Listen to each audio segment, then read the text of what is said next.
because of But you won't be old enough. 1 a.m. this morning. oh yeah, so then you're screwed. That would- Yeah. I told Connie They sent me last to night. Philadelphia. Back to Charlotte. They sent me to Buffalo. Mr. Superintendent, how are you? Superintendent, how are you, sir? Just kidding. Where?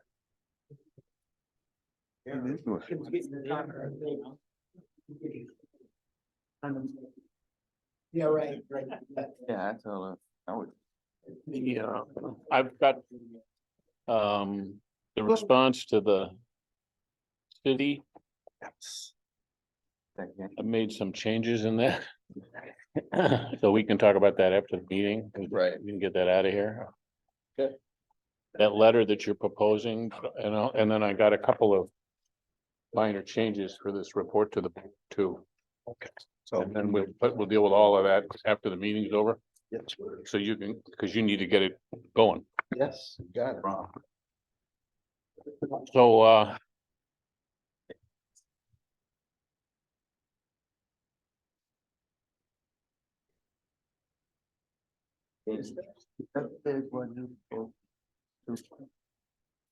But other four.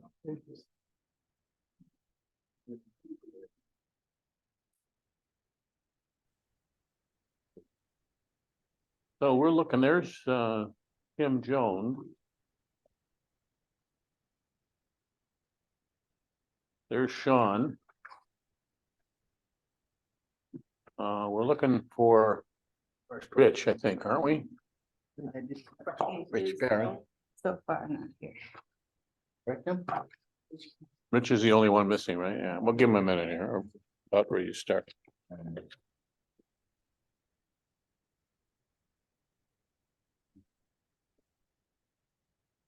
This is what I grafted. What's that? It was laying there? Yeah, I was here, so.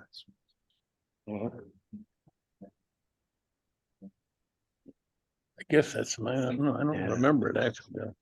Oh, unless Kim. Maybe it's Kim. You know, it's off the bottom of the stack that I have. That's what it is. That has to be. Okay, I'm stealing your stuff here. Okay, well, we put it right here. No, we won't get into that too. Yeah.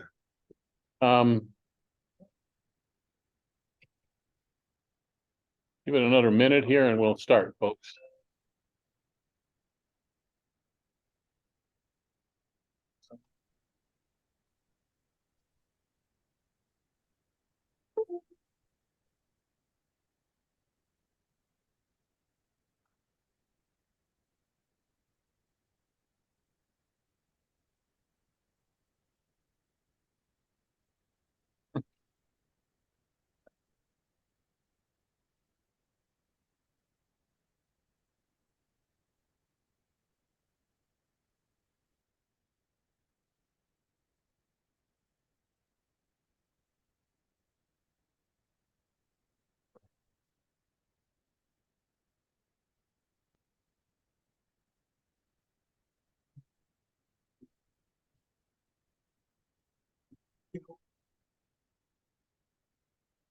I do.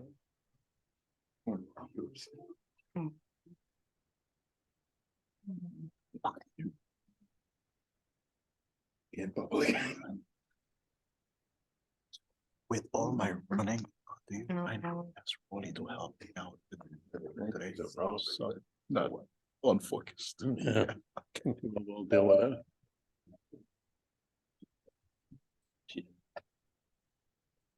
Kim, once you're ready, we'll start. Share.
Aha.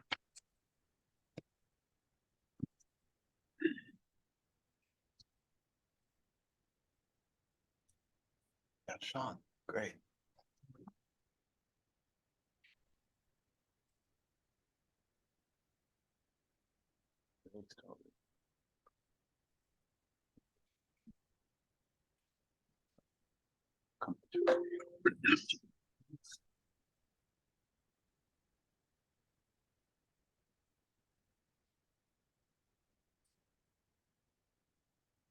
We're ready, Jim.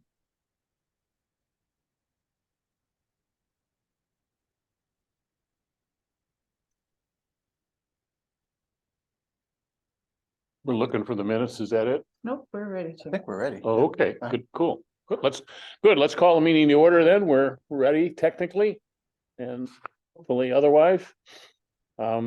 This is an important meeting for us in terms of, that we're actually gonna start doing something here. So, that's, that should be good for our morale, so I'll entertain for the first item of business. There are two sets of meeting minutes, one for the annual meeting and one for the meeting, it's the board meeting itself, July 8th. I'll entertain a motion to approve the minutes. They were circulated as part of the packet. So moved. Been moved and seconded. And the further discussion, comments, questions? Seeing or hearing none, then all those in favor say aye. Aye. All right, we're approved. Thank you. The next item is the monthly billing summary, which Kim Jones, you're going to present. Yep. So we have the following payments: 100 Carlson Road LLC for $952.48. Bond Shonik and King for $1,769. Casco Security Systems for $419.70. And lastly, Savin Engineers for $222,914.85. Total payments of $226,475.73. Any questions? Questions or comments for Kim? Seeing none, then I'll entertain a motion to approve the submission, the requisition summary. It's been moved for that. We have a second. We have a second. Any further questions or comments? If not, all those in favor say aye. Aye. Okay. Stands approved. The next item on here is new to the board, although not new to the others. And you want to give us a little introduction here, Pepin, with respect to what involved? That's one of the things we discovered with the system we have. Works okay if you talk directly to one of these microphones. It does not work so great if you. So, Yeah. Well, thank you, Chairman Richards. This is a request for proposal for the evaluation of the superstructure Edison Tech at the request of the school district's facilities department. As you know, Edison is much later in the schedule for phase 3. Met with the facilities folks, Mr. Scott, and they said that Edison could not wait any longer. I think the request was made back in March, then we revisited it. But my understanding is that Tom Kesa received a quote which was above the threshold the district is authorized to issue without an RFP. They've asked us for help, and there's also asked us for the program to pick up the cost since it's gonna be part of the vacant. So Rick Stoffel and the team here worked on this RFP very arduously. So Rick, anything you want to add? Well, I think it pretty well speaks for itself. And you want to get a investigation done for the building. Determine if there is anything in particular around the post-pension process. Failure possibly in the future. Can be identified and recommendation made on how to support that area with alternatives to how it be done. So this is a request for authorization to release the RFP to consultants. We have an estimate of the budget estimate on this work. TY Lynn had submitted something to the district, $93,000 or $4,000. We're probably going to scale that back a little bit. But the idea here was that we would select the engineer, and then like the county does RFP, sit down with that person and go through the scope of work and identify specifically what needs to be done, and then negotiate contract price with them. One of the things we ran into was that the district was a little concerned that put out a whole wall, here's all the stuff that we need to the public. There might be some concern over it. People might go off in any different directions of concern. So thought was to get the engineer and have them look at the building. And then decide what really needs to be done. Yeah, let's be clear about a portion of this. I'm not sure the way you phrase it, Pepin, is clear to everybody. We're not changing the schedule of Edison in terms of the original proposal in terms of when we're going to do the project. That remains the same. What it has changed is we can't wait till we start that work to do this review. We would be doing a review something like this in the project in any case. We know there's a problem there. It's been a problem we worked on. So what we're doing is moving that analysis part of it up earlier. The idea being that if there's some serious problem there that needs to be addressed in the interim, we will know about it and can do so. But the basic program for Edison and its timing has not changed. Chairman, this is not an issue regarding. No, this issue has been present at Edison for years, and in fact was worked on in phase 2. Physical work was done with respect to it. The question, really the only thing that's come up here is, can we wait till we start the project in the ordinary course to make sure we're on top of the condition? Because the condition is that post-tensioning concrete construction, and the condition does change over time. And so, and we know where we're looking, so that'll help somewhat. Yes. Can I just ask a question on the actual solicitation document, the RFP itself? It looks like the items that were included under the purpose and overview in section 2 don't match up with some of the contents of unless I'm reading the RFP wrong. And the reason I bring it up is I was actually looking for the AE evaluation criteria on page 5. What I got on page 5, at least unless I missed it, was there's the district that goes back and forth, and then the scope of work. And things are listed as like 2.0, 3.0 part 1 and 2. I was just curious as to what the criteria were for us selecting them, and are we just going with, it sounds like a firm that we've identified to just negotiate with them, in which case Or is this, I'm just, sorry, Rick, I apologize for being a few minutes late too, running around unusual. But yeah, I'm just trying to figure out, you know, how we're doing that. Are we taking somebody who we figure is, I mean, and don't get me wrong, I mean, I don't know if I have to disclose it or not. I mean, that's where, it's the last place I worked. But they're great structural engineers. The price doesn't really scare much for a facility of that size, particularly to know whether or not it's gonna stay up. Right. So I think that's fine, but I was just curious, you know, how, like, what are we doing and are there criteria that we want to select these folks based on? We don't have a criteria for selection in there, and you don't have a pre-identified candidate.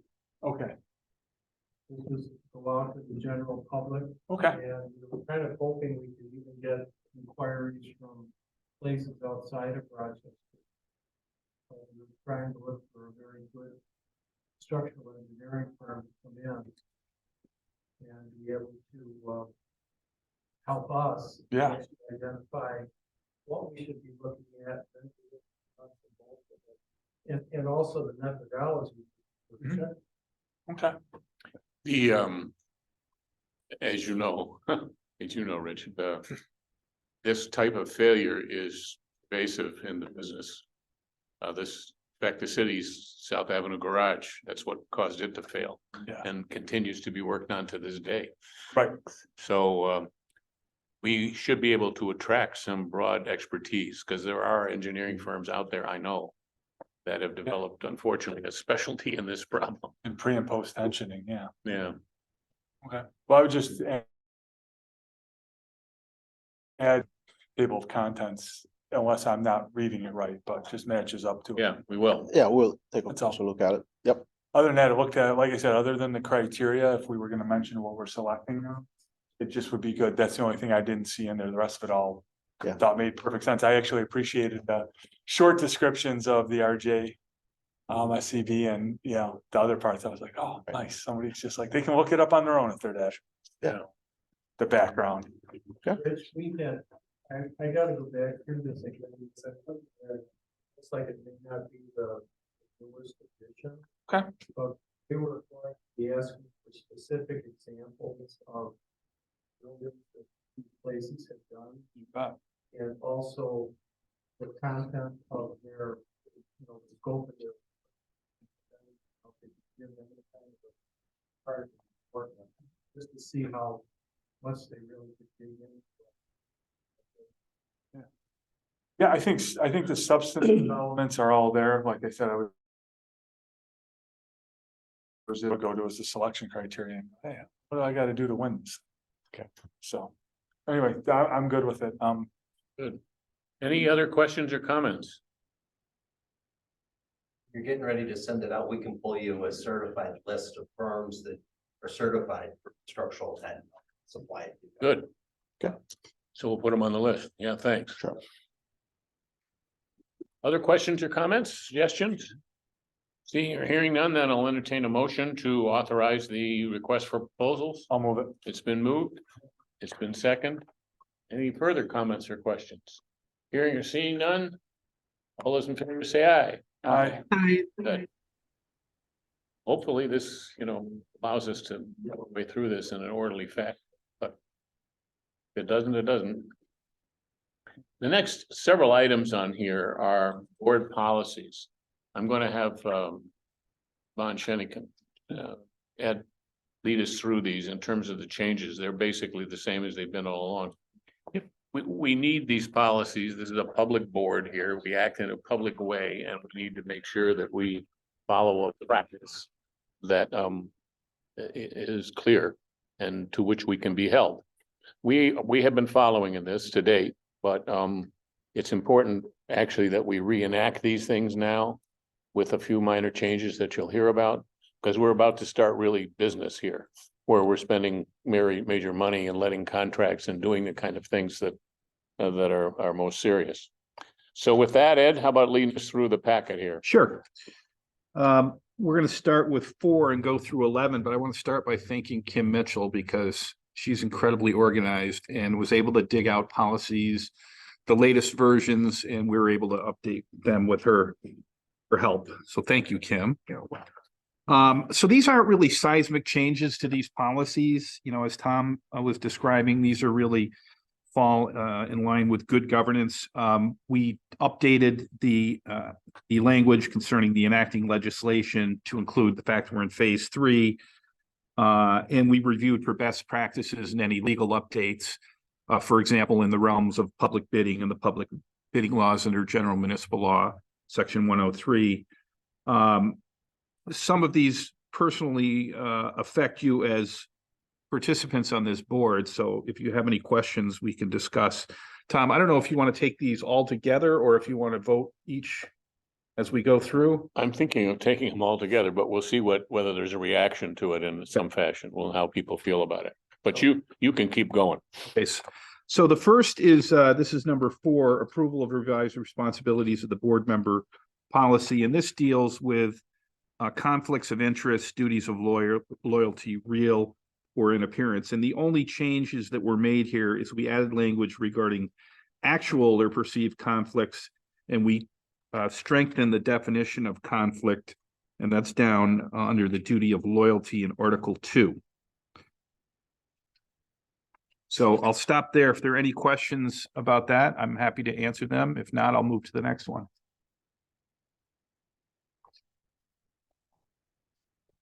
Okay, that's number 4. Number 5 is the confidentiality agreement. And this, in essence, the board the major addition is on the second or the first page of the policy. Board members recognize that the unauthorized disclosure of confidential information or data from an executive session may result in the board member's censure and or removal from the board. That's pretty self-explanatory. That's the only substantive change. Any questions with respect to that? Kim, didn't we, this is the thing that has to be signed off on, circulated this to the board members, haven't we? And threatened them if they don't get it back into us? Good. Quick. Yeah. Go ahead. Late issue.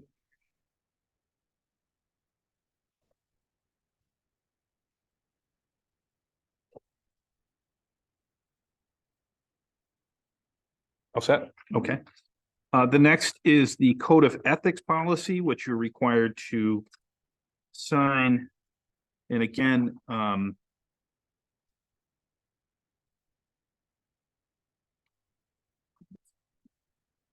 we added an acknowledgement of potential consequences for violation. Again, it's censure or removal.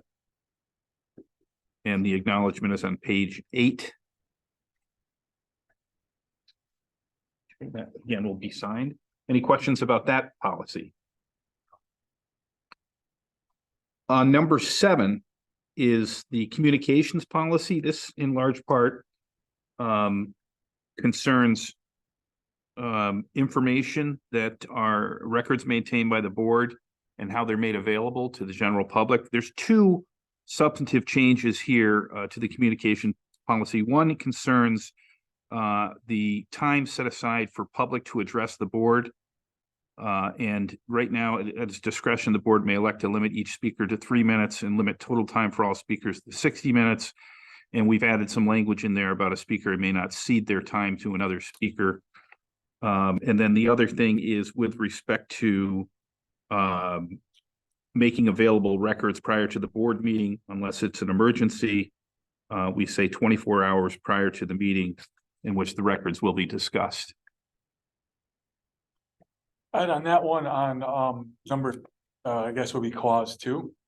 The second paragraph references the executive director of the board. Do we have an executive director or chairman?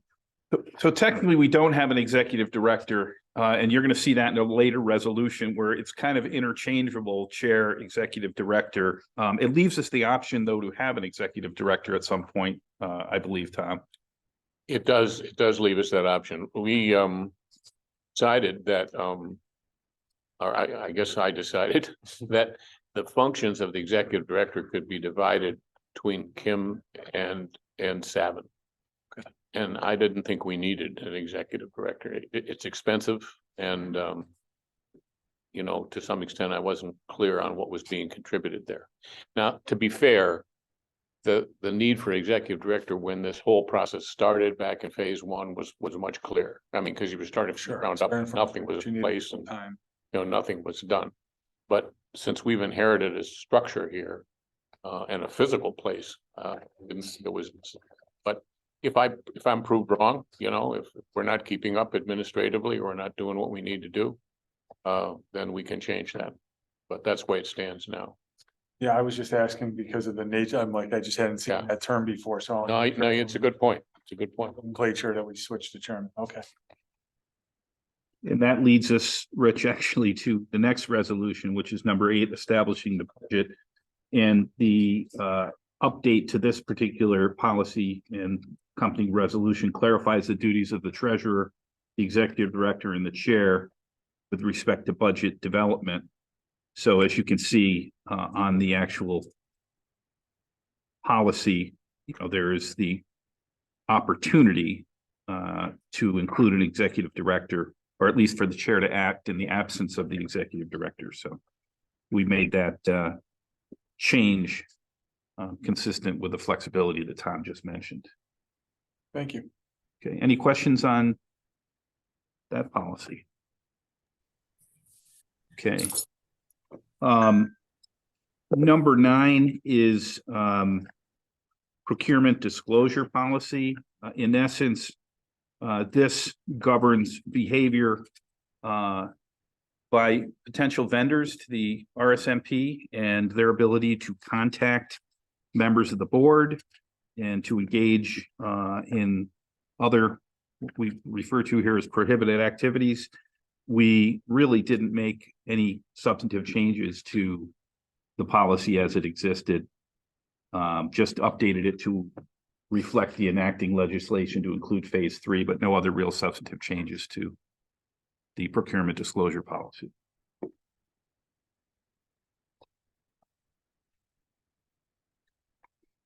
Any questions on that policy? So number 10 is the procurement and purchasing guidelines. And we updated the enacting legislation again, and then we amended the procurement thresholds and who may authorize approval procedures. So just to remind you, there are a couple of different ways that the RSMP can contract services in terms of whether it be an RFP, whether it be a hard bid or an emergency situation, the processes and procedures under the general municipal law for awarding contracts over the specific threshold. So if you look on page 2 of the policy, it reflects the monetary thresholds. So you're required to advertise for competitive bids when procurements exceed $20,000 for contracts for public works and $35,000 for hard bid contracts. So if you go to the chart here, you'll see under the professional services contract, in most instances, a competitive bid under the general municipal law is not required. So those two thresholds I just mentioned, and at least with respect to the first one for professional services, the RJSCB policy for awarding a contract up to $20,000 can be awarded at the chair, program director, or deputy level without an RFP. And then there's a threshold that we introduced for expenditures up to $5,000 for individual projects, and that can be at the manager or designated staff by program director level. Again, this is for professional services contracts. With respect to, again, I call it hard bid, but public work. So we have the threshold at $35,000 under the general municipal law. Up to that, the chair has authority to approve those contracts. And you can see up to, for new contracts for public works below the $35,000 annual threshold, the program director or deputy have approval authority up to including $20,000. Then again, the individual project manager or designated staff by program director up to $5,000, and so on as you go down through this list. Just as a reminder, the salutary purposes of competitive bidding is to make sure you get the lowest price from the lowest responsive and responsible bidder, because that's in the best interest of the public. But there are some instances where there are exceptions to that. There's a dollar threshold, and then the next instance is on the last page concerning emergencies. So if you had an emergency situation where a piece of equipment, a boiler or some other important equipment at a school failed and immediate action needed to be taken, then the chair has approval authority under the General Municipal Law 103 to approve a non-bid contract under those circumstances. So those are the modifications to the procurement and purchasing guidelines. Number One 10. thing that, in terms of the practice, the way we go about this, you've seen some of it in the material that's been submitted already on a monthly basis, and that is that even those things that the board doesn't have to approve, you know, in this particular circumstance, we're going to report all of that. So, you know, the board knows all of the things we've done. And if there's a question about it or someone wants to raise an issue, so it's not that you won't know, but in order to keep this thing moving, it's something close to a, you know, reasonably efficient pace. We've got to have some flexibility here with respect to it. And that's what that energized. But each month we'll report on any such actions that have been taken. And then finally, the last, any questions on any?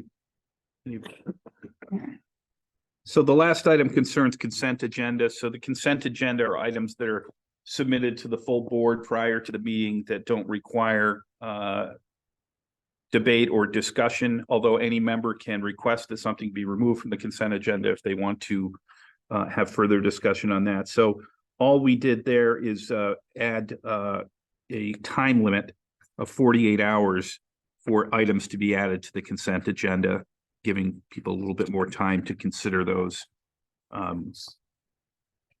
under the consent agenda policy. Any questions about that policy? That's it for the updated policies and procedures and their accompanying resolutions with all. You know, this list of policies here, which is kind of long, reminds me, I was involved in another organization, and I'm not going to say what it was. And they felt that the organization was getting a proliferate of committees, and so it's getting too much of it. So they created a committee on committees to organize that situation. And we need obviously a policy on policies here, but maybe not. What I'd like to do is I'd like to treat this item as a single vote for all of these items, but I won't do it for any of those policies in which you would like taken off that list. So if anyone has a particular policy they'd like to individually discuss, let me know. If not, I'll entertain a motion to approve the policy items on the agenda, number 4 through 11. I'll move it. It's been moved. I'll second. Moved and seconded. Any further comments or questions? Again, anyone want anything removed? If not, all those in favor say aye. Aye. Aye. Okay. Okay, great. Thank you. We've got our way down to some business here, some real business. You'll remember that this particular item was on our agenda before, and we postponed it because the plan itself had not been approved and we couldn't go forward without plan approval. Now that the plan has been approved, we're ready to go. So Pepin, you want to briefly explain to us where we are here? And there is material in here with respect to the way the process, the way the selection was made. Yes, we certainly received proposals from a number of firms. We also sent the solicitation out to 16 firms via email. 2 of them provided proposals for school number 9. That was Watts Architects and Engineers. They were the same companies that did the master plan in phase 1 and phase 2, and they happened also in phase 3. And Popley Design was the second firm. in conjunction with the school district and board members on the RJSCB, we interviewed those firms. And we decided that the Watts team provided best value for school number 9. We also listed the sub-consultants they are using for the diversity compliance and also for specialty consulting services that they need. So we are asking the board to ratify this selection by the procurement committee for school number 9. And similarly for for Wilson's school, we sent a link to the same 16 firms, 3 of them responded: Young and Wright Architectural, SWBR, and Popley Design. We shortlisted the firms down to 2, conducted interviews, again, with help from the school district and members of the RJSCB, including Commissioner Perrin on the city side. And the chairman was there. All 3 of them could perform the work. Again, we went with best value, but in terms of capacity, cost efficiency, and relationships and how they performed in the past. We decided that the SWBR team was the best firm for Wilson based on the experience, the capacity, and also the ability to schedule. In my letter to the chairman and the board, I listed the sub-consultants they propose on using for meeting the diversity compliance and on specialty work. They have about 8 firms under their umbrella, but they will take responsibility for managing the entire process. Again, just like school number 9, we are asking the board to approve SWBR for design services at Wilson Magnet High School. Yeah, the description of the recommendation is in the packet that you received, along with a letter from Anson. And Brian, you want to comment on the compliance here? So we had reached out to the firms, they gave us their numbers. I think one of them, Jeff, was still going to try to make it a little bit better, and it's back better than it. But after reviewing them, for a letter of recommendation. Yeah, the percentages are in your letter that's in the packet.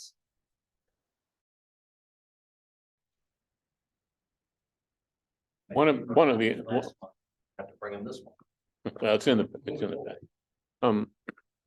One of the things, the criteria that we particularly focused on in this process, and will need to as we go along, is experience in construction of schools in New York State.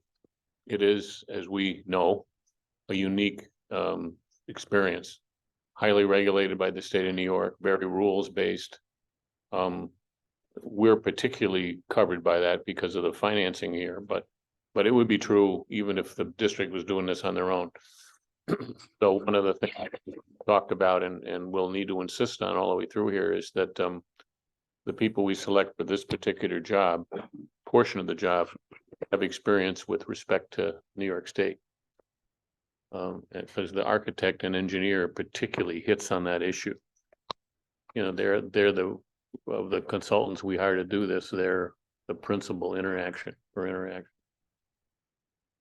We need to vote on these separately, actually. So let's go back to school number 9 and the proposal from our manager for school number 9.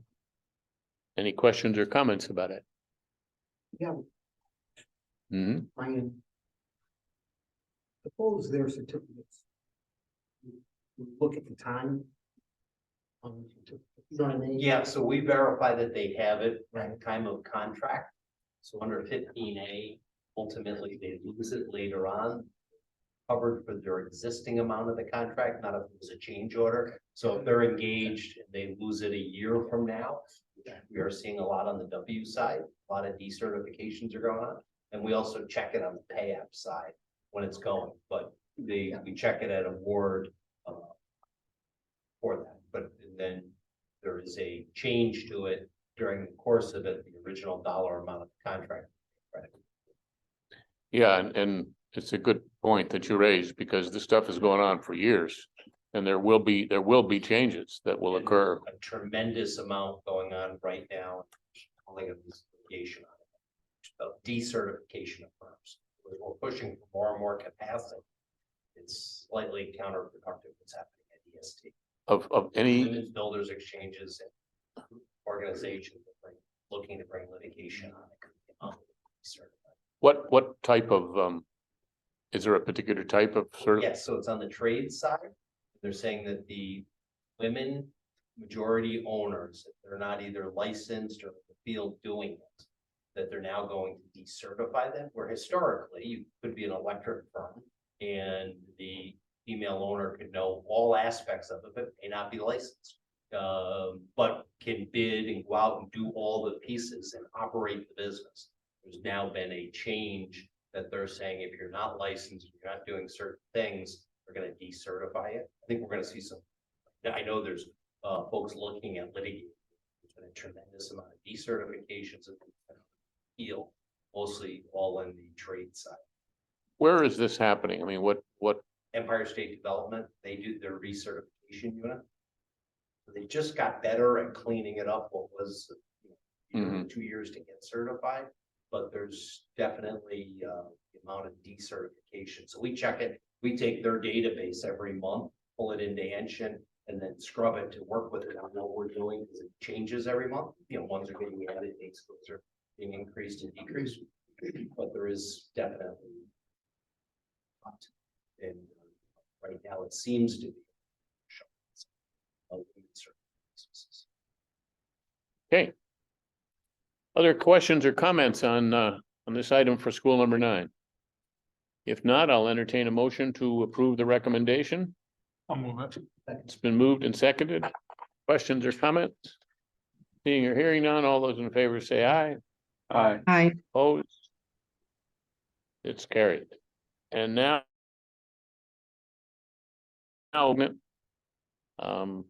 Again, well, I'll entertain a motion to approve the recommendation. I'll move. We have a motion. In the second. Questions or comments about it? Seeing or hearing none, then we'll vote. All those in favor say aye. Aye. Opposed? It's carried. Well, congratulations, gentlemen. We got our first construction project underway here as of this moment. The next item on our agenda here, I think is Kim, isn't it, Kim? Yes, Chairman. Make sure you've got a microphone down there, Kim. I actually think I have one right here. Feel like a karaoke singer. Except this now.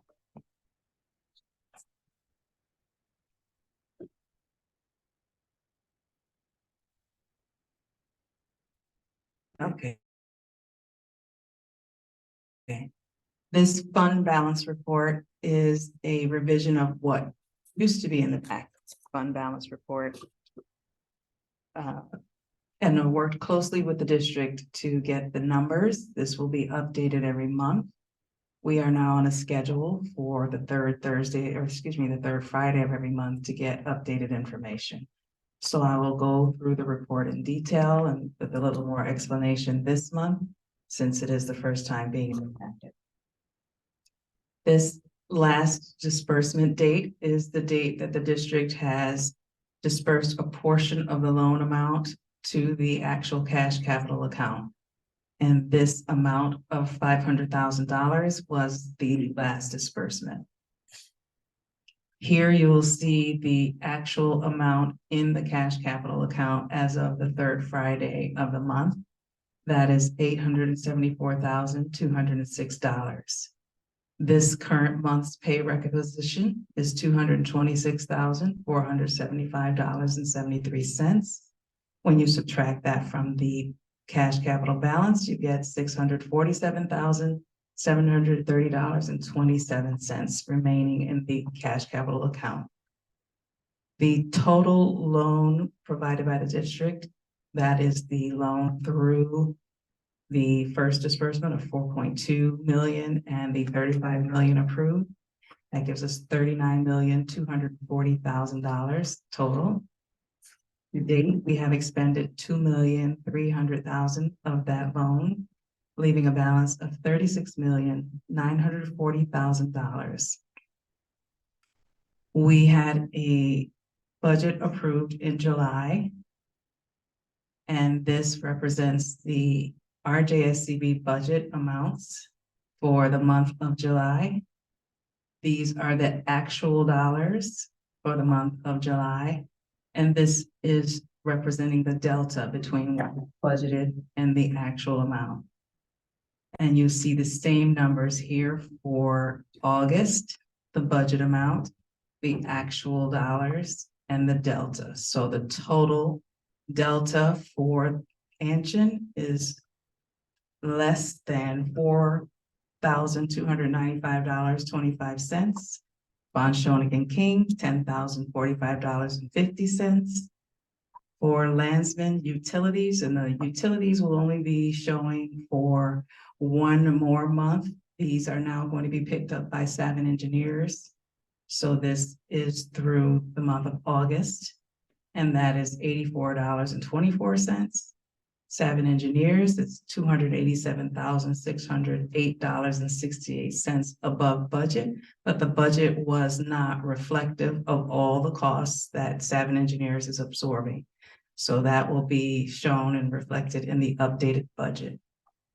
And Sage Software, we haven't paid that yet, but we will be $504. So the total, we are at $270,679.69. And again, that will be updated every month. So July will fall off on the next one, and you'll see August and September. So, we're clearly going to have to update our budget. Remember when we presented it before, we said until we know whether we're going to be able to actually get underway here. Well, now we know, so it's time to start putting some estimates in here for the real numbers that will be expended. There's a kind of a double budget issue here. This budget will largely be only valuable to us with respect to the operational functions of the board, how we function here and the support we have with respect to it. Not that it's small, I mean, some of it's quite large, like the project manager. But the other budgeting process that's going on that is critical is the budget with respect to individual projects. We're gonna have estimates for all of these projects. We have them now, but we'll have much more refined estimates. And so in terms of impacting where we are with respect to the totality of the program itself, how those individual projects line up when we start going out to bid is going to be, a very significant driver with respect to it. Actually will overwhelm a lot of the stuff that's on here once we get going with a couple of these things. So we're going to have to keep our eye on both of those balls here as this thing is moving in. It will come together. We'll have it every month in this place where we know where we are. But, it's a little different than you might otherwise have expected. We'll keep working on this format. I mean, if come to look at it and decide we need to do something different or something else, please let us know. We'll keep going on it. We, of course, by we, I mean Kim, who part of the answer to your question earlier, Rich, about what happened to the executive director.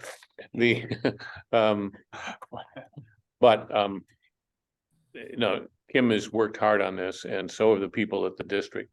The other unusual thing about this whole thing is this accounting, this expenditure of money and these assets wind up on the books of the district.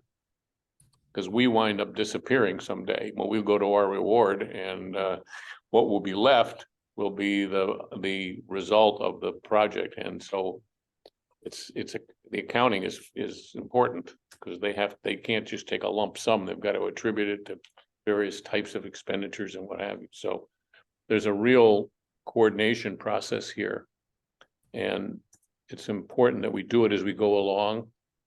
You not wait till the end here and then try to sort it out. So fact that Kim has established a schedule for reporting back and forth is important to us. Important Mr. to the Chairman, outcome. Yes, good evening, everyone. My concern is with regard to increased cost. And so what have you all been able to research regarding increased cost and the impact that that may have on this project? Because it just seems like that could be an unknown at this point, but of course, I'm not sure about that. And so if someone could talk a little bit about that, I'd appreciate it. yeah, you're talking about for the work itself, right? The fact For the that, work itself, right? there's been significant inflation that hit construction costs. A couple of answers to that. I mean, you're right that we don't know, and we'll know when we bid this stuff. So one of the reasons for being anxious about getting going, obviously, is the sooner we get the bids in, the better we will really know. Okay. But leading up to that, we do have to have estimates with respect to our anticipated costs, and those estimates have to try as best we can to show the impact of inflation on construction costs. So we have done some things with respect to that. The numbers that you saw in the strategic plan that the Board of Education worked with, those numbers were updated through the end of last year by construction indexes. The idea is to try to incorporate into that number the impact of inflation. So as painful as it may be, at least we're not surprised, or at least surprised badly by the numbers.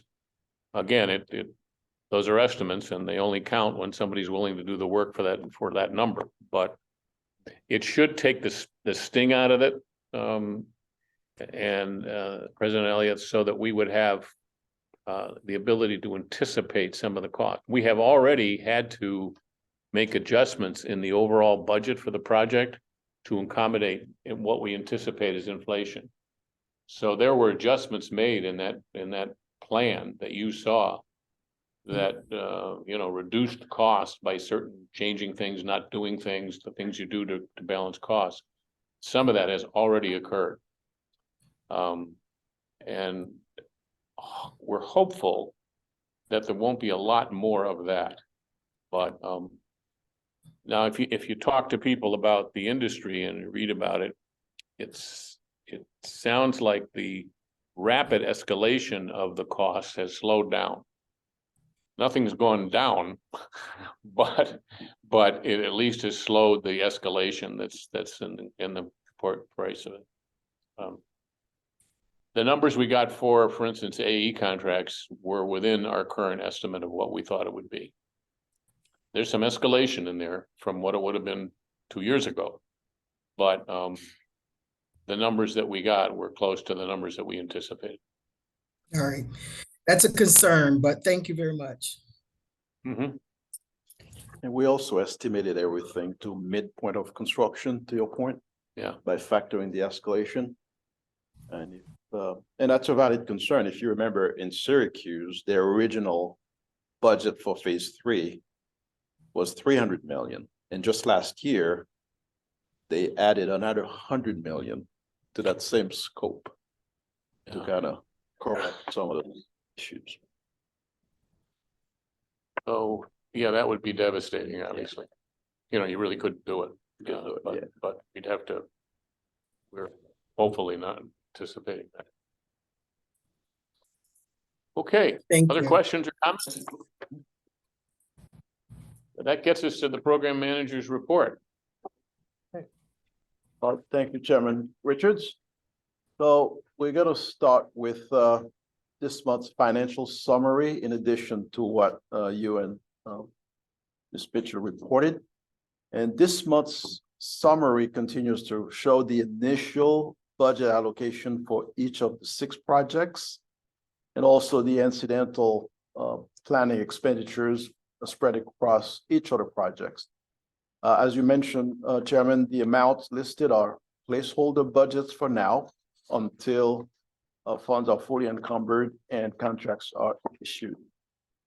There are no hard construction expenditure yet, However, we're showing a total incidental expenditure of about 2 million. If you look at the far right column, 2,812,472. Each of the projects are showing some expenditures. We are spreading them across for now until we get going. For example, MLK, we've paid and processed to date 265,627, about 2.85% completed to date. Wilson, 2.43%, Franklin, 248, East, 228, Edison, 218, and Douglas, 228. Again, everything is prorated until we cost code everything according to as it is accounting criteria. As of now, the program is 2.39% complete. We have 97.61% to go. I'm sorry. Those numbers, right? Expenses, but if you look at the very bottom as far as grand totals, at the bottom, you'll see like MLK is 9% of the overall program, Wilson 16%, and so on. Franklin 30%, is 10%, Edison 18%, and Douglas 17%. So looking at the overall program, incidentals, we are just above 0.5% completed, so 0.59%, and 99.41%. For now, though, those percentages are just the math, right? Yes, those are just Yeah. the math. One of the things we got to be careful of here, one of the classic mistakes, of course, is you say, well, I'm 100% complete because I've spent 100% of the money. Yeah, maybe you are, maybe you're not. Right. But at this point, that doesn't really impact what we're talking about. Not But at all. at some point it will. At some point it will, yes. And those numbers will shift also based on how we seek a reimbursement from the state. For example, if a project has more capacity than others, we'll just adjust the budgets accordingly. Mhm. With that, I'm going to ask Rolly to continue with the rest of the program managers report.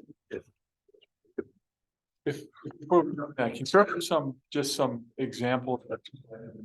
Again, I know it's 0.59%, but what we're showing is effectively that we've already basically spent out over $2 million.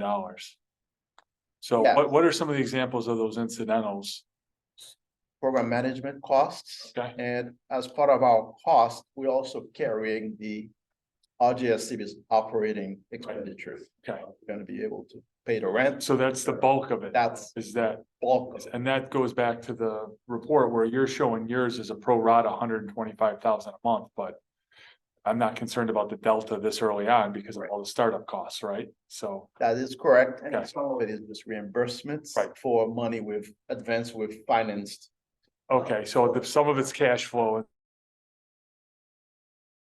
And some, It's expenditures to help the board. Driven to, from a programmatic point of view, it's driven substantially by the necessity to prepare the strategic plan. Yeah. Which Yeah. we all know is a major undertaking. pretty good lift, and that would have been Yeah. some of your reimbursements, pass-throughs from a net service revenue standpoint. That's some of your That subs. shows up. in Okay. bills and some of the other stuff. Thank you. Just wanted to be clear. Sorry. It's worrisome, to be honest with you. You've been very polite about it, but I'm personally conveying this to people. I'm worried about it because this project by its design, extremely overhead heavy. It just is. You know, we have to get so many approvals, so many loops. True, yeah. The financing itself is complicated and inefficient in some sense. Inefficient in terms of the approval process, not actually inefficient in terms of getting money. That's pretty efficient. So we can't let that run ahead of us here because it's a fact and it's got to be in the total number when we're finished here. And every buck we spend on that, we can't spend on something. So it's not a fair to question. And we're doing the best we can to keep it as tight as we possibly. Yeah. Thank you. Well, excuse me, but with that, the headlines are, almost all of this report prepared over 2 weeks ago, has been changed for the better of the program by virtue of SED's approval of the Phase 2 strategic plan. So we'll keep this short and sweet because there's just a few updates that I think we should touch upon. For starters, on the Franklin selection process, that process is moving according to schedule. Last Tuesday, first round of interviews, and those were interviews with Labella and Wright, 2 of the 4 shortlisted firms. This Wednesday will be the remaining 2 interviews, and that's with SEI and CJS, which keeps us on track for a recommendation and hopefully another board action in September, authorizing the 3rd project to really get started and be off and running. So a lot has changed in 10 days, and we're happy about it. With regards to specialty consultants, the most critical component is the CM, for which we look to be bringing to you an authorization at the September meeting, because we must keep the CM selection in line with that of the design team, because the CM likewise prepares detailed cost estimate and has responsibility for the overall schedule. So we hope to be bringing that to you in September. It's under legal review at this moment, so we are on track with those documents. We discussed earlier, and the board authorized the release of the structural RFP for the Edison post-tension analysis. And on that, a question was raised on the criteria. One of our difficulties we've been deliberating over, for example, is do we actually request a prior experience with repairs or otherwise reinforcing such post-tension structures? There aren't a whole lot of examples of that, and that might be too stringent a criteria, but that's one of the things we are trying to make certain the structural engineer has specific expertise in post-tension structures. The selection of School 9 in Wilson, I'm very happy to report the board's already approved today, so we just keep on moving. In terms of the PLA, essentially we still have time before that becomes hypercritical in terms of a decision, but now the clock is, it's been turned on. So that'll be a matter that'll be brought up from time to time as we get into the projects and see where the scope and budgets in detail are starting to fall. The strategic and financial plans, well, we were authorized with the approval that SED made on Friday afternoon, the 2nd of August, 10 days ago. So again, that's been superseded with developments that we are happy to report occurred. The master schedule, the schedule has already been revised in terms of milestones. We are initiating pre-meetings with the selected architects with regards to maintaining the schedule milestones. That's a slightly sensitive topic, but we'll be able to report to you on that. There is some float in the schedule, but very little, and we don't want to use that up, particularly with as large a project as Douglas at the end of the program. So we are looking for some creativity schedule-wise. It's also to be stated, at least by me, that some magic appears to have occurred by someone that expedited the SED approval, and whomever that may have been, we greatly appreciate as the program is finally off and running as everybody hopes and expects, and now the weight falls back on the program manager to keep it rolling. A happy problem to have. We will be meeting, as I said, pre-meeting on schedule milestones and fine tuning of the master schedule as early as this Wednesday of this week. And we'll keep you posted of that regard. I've already made mention that the CM is going to be hypercritical, at least from our perspectives of implementation, that stay on track for your authorization to release it in September. As the schematic design, for example, on these first 2 projects, we'll be seeing that in October. So we got to get the CM, engaged so that they are not behind and second guessing any of the architect's estimates or the schedule, those sorts of things. We need everybody on the same page with the same agenda. In terms of point D, slippage of the schedule, happily, that's no longer an issue. And it's, as I said, our challenge to maintain. Item presentation. I do believe that's been delivered to the district. Not yet. The chairman had comments and we're gonna go over those comments after this meeting. Okay. As I said, there's been a lot of activity flying the past week with our approval from SED and gearing up in that regard. The other topic, which was the cooperative agreement, I do believe we are responding to questions and likewise have recommendations for review by the chair. This has been somewhat a whirlwind review of the program manager's report. By and large, the game just has simply changed 10 days ago. We are getting up to speed with fine tuning the schedule and likewise all of the architects and their milestones.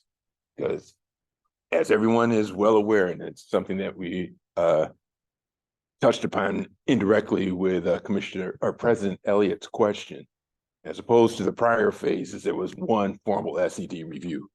Now there are 6, each one of which requires a detailed cost estimate before you can proceed to the next step. And because of that, we will have hyper controls on the cost, what seems to be happening in the market, labor, materials, etc. And we will have virtually real-time reports for you because our schedule is just that demanding. But I thank you. Not take your questions, but I'll take them right now. You mentioned there was split flow that's now may impact. Schedule. I remember when your schedule you put together, you had the green and yellow. Yes. Change that. Well, it's been Slightly, yes, we were expecting approval from the Office of the State Controller. That's not happened yet because they are speaking with SED on their approval, their conditional approval of the strategic plan. So there's some wrinkles to iron out first at the SED level before the controller can approve the financial plan. We are asking the architects you've just approved tonight to accelerate their work at the program verification level and schematic design to see where we can make up some time. Yes, there was some slippage, but we hope to Accelerate. Is that a cost factor there?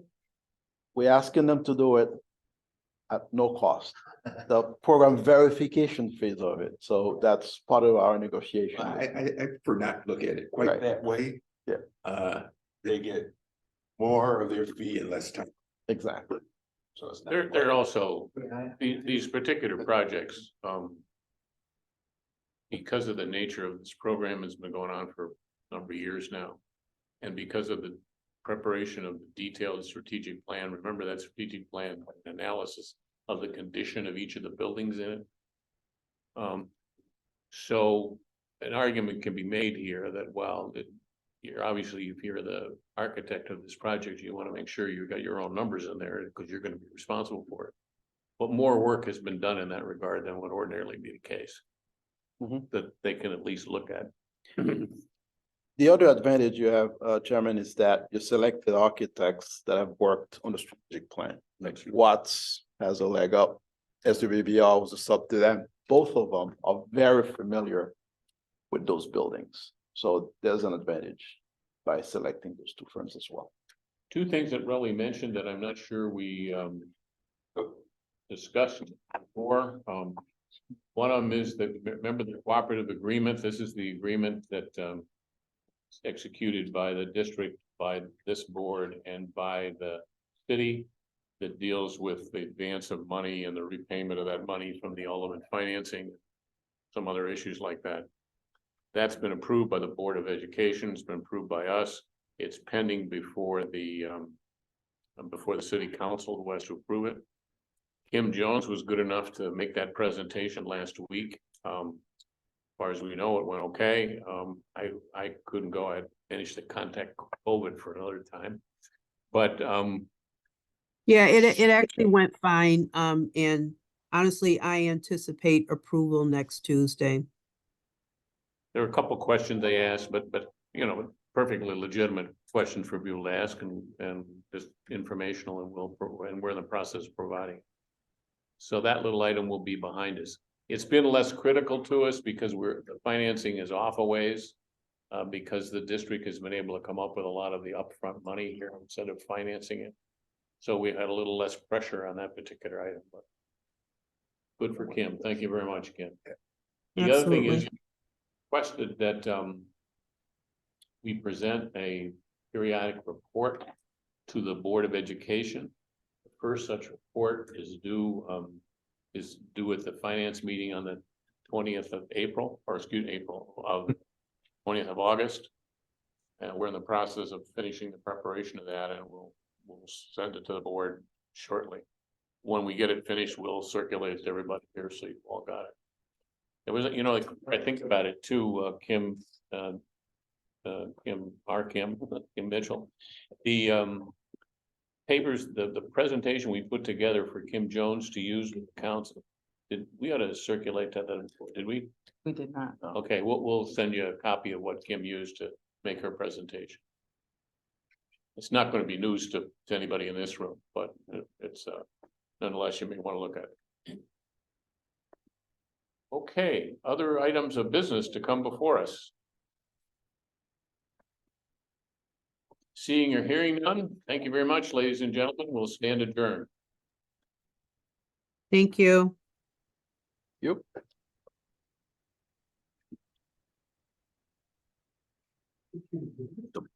Quickly. Yeah.